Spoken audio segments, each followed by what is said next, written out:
პარლამენტის თავმჯდომარემ ტრიბუნა წლიური მოხსენებისთვის და გასულ წელზე სასაუბროდ დაიკავა, თუმცა 2020 წლიდან დაიწყო, როცა მეათე მოწვევის პარლამენტი შეიკრიბა. თქვა, რომ მეათე მოწვევა ქვეყნის უახლეს ისტორიაში შემოbrunების წერტილად იქცა.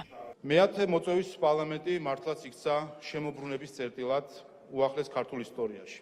რადგანაც ის სუვერენიტეტის გამტკიცების და ეროვნული ინტერესების დაცვის მტკიცე და გაბედულ კრებულს წარმოადგენდა. თუ კი რაიმე გასდევდა წითელ ხაზად წინამოწვევის პარლამენტის საქმიანობას, ეს იყო ქვეყნის განვითარების ჩარხის უკუღმა დატრიალების, არეულობის დათესვის და რევოლუციების მცდელობების კასკადი, რომლითაც ჩვენი საზოგადოების დაზიანება განიზრახეს. თუმცა შედეგად უფრო გამოწრთობილი, თავდაჯერებული და დაბრძენებული საზოგადოება მიიღეს. ბოლო 5 წელში რევოლუციის 5 მცდელობა დაითვალა. პირველი 2020 წლით დაათარიღა და პარტიული რევოლუციის მცდელობა უწოდა. ჩვენ ვიხილეთ რამდენიმე კვირიანი კამპანია, დემონსტრაციები და ცესკოსთან გამართული პროტესტი, რომელიც ელჯეო სამართლიანი არჩევნების გაყალბებულ პარალელურ დათვლის შედეგებს ეფუძნებოდა. ყალბი შედეგების გავრცელებაში სამართლიანი არჩევნების დონორი, ამერიკის შეერთებული შტატების განვითარების სააგენტოც USAID იყო ჩართული. ეს იყო პირველი შემთხვევა, როდესაც ქართულმა საზოგადოებამ ამხილა ის, რაც 4 წლის შემდეგ ამერიკის შეერთებული შტატების ახალმა ადმინისტრაციამ გამოაშკარავა.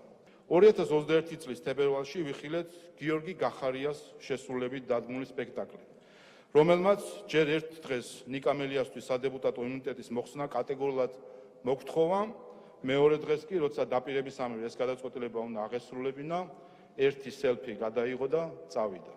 იმ დროისთვის თითქოს ამოუხსნელ ნაბიჯზე პასუხი საზოგადოებამ სულ ახლახან საგამოძიებო კომისიის მიერ მისი გამოკითხვის შედეგად მიიღო, როდესაც მას ტყუილის რამდენიმე მცდელობის შემდეგ მოუწია ეღიარებინა, რომ სახელმწიფოს ამომრჩეველს პოლიტიკურ გუნდს უღალატა და ეს გალატის აქტი ჩაიდინა ხელისუფლების ჩამოშლის მიზნით ერთ-ერთ ელჩთან შეთანხმებით.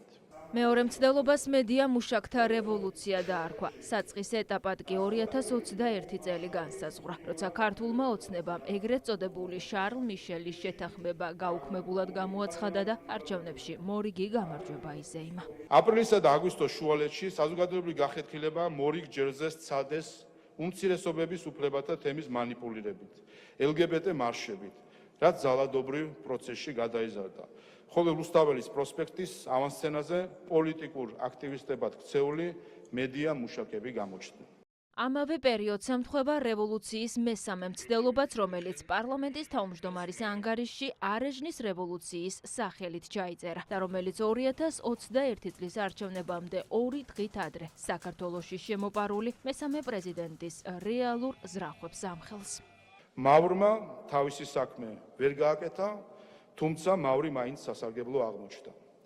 არჩევნებში დამარცხებულმა ოპოზიციამ მორიგი ისტერია დაიწყო სააკაკშვილის გამოგონილ სიკვდილთან დაკავშირებით. იწერებოდა წერილები, ეწყობოდა აქციები, უცხოელი ელჩები ცრუ დემარშებით და ფატალისტური კითხვით და რომ მოკვდეს, ცდილობდნენ მთავრობის შანტაჟს და ძვრებოდნენ ნემსის ყუნწში, რათა ხელისუფლებაზე უკანონო ზეწოლით სააკაშვილი კანონიერის სასჯელისგან დაეხსნათ და განზრახული რევოლუცია ხახვივით შერჩენოდათ.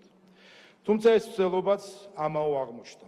სააკაშვილი ჰიპოკრატეს ფიცს გადაბიჯებული ექიმების მიერ დასმული დემენციისგან სასწაულებრივ განიკურნა და მშვიდად აგრძელებს მისი კანონიერი სასჯელის მოხდას.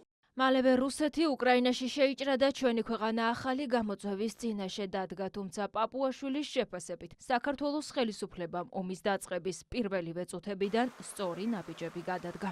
პირველივე დღეებში გაიხსნა დესტრუქციისა და დივერსიის ცეცხლი.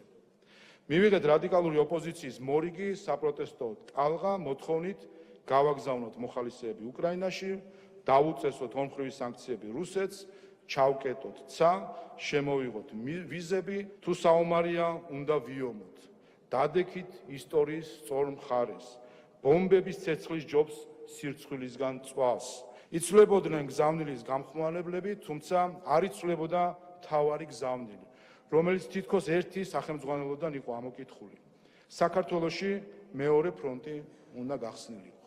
მას შემდეგ, რაც საქართველოს მომში ჩართვის პირველი ტალღა თავიდან აირი და შალვა პაპუაშვილის თქმით დაიწერა კიდევ ერთი რევოლუციური სცენარი, რომელსაც სათავეში NGO-ები ჩაუდგნენ.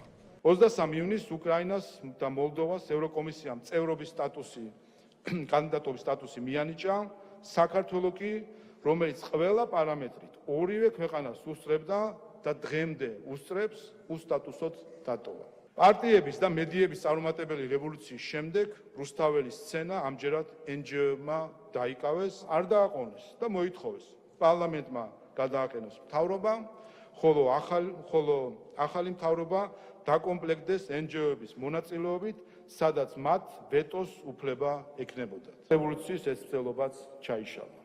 NGO-ები კი დონორებმა ჩაანაცვლეს რევოლუციის მეხუთე მცდელობას პარლამენტის თავმჯდომარე დონორების რევოლუციად მოიხსენიებს.